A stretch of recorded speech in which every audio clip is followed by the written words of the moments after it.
সম্মানিত হাজিরিন, আল্লাহ পাক রব্বুল আলামিন পবিত্র জুমার দিনে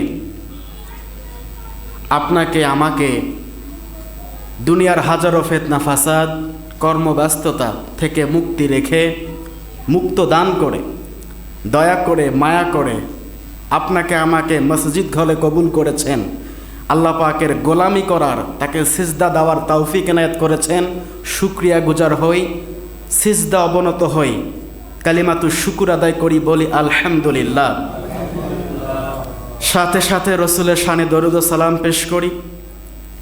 মানবতার মুক্তির দিশারি, দোজাহানের নবী, নবীদের নবী, সবার নবী, শ্রেষ্ঠ নবী হজরত মুহাম্মদ রসুল্লাহ, সকলে বলি সাল্লাল্লাহু আলাইহি ওয়াসাল্লাম।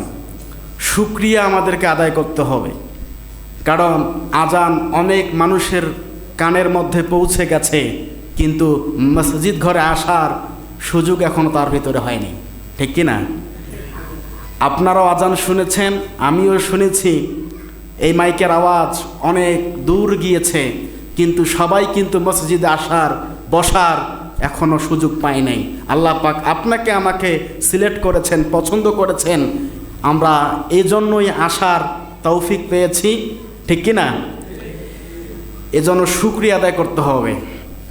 অনেকে আবার আজান শুনেছে কিন্তু মসজিদে যাওয়ার মতো শক্তি তার ভিতরে নাই, কারণ সে গিয়ে দেখেন রংপুর মেডিকেল কলেজ হসপিটালে বসে আছে, শুয়ে আছে।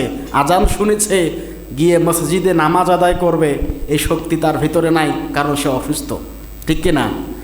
তো এই জন্য সর্ব অবস্থায় শুকরিয়া আদায় করতে হবে কার? আল্লাহ পাকের শুকরিয়া আমাদেরকে সর্ব অবস্থায় আদায় করতে হবে।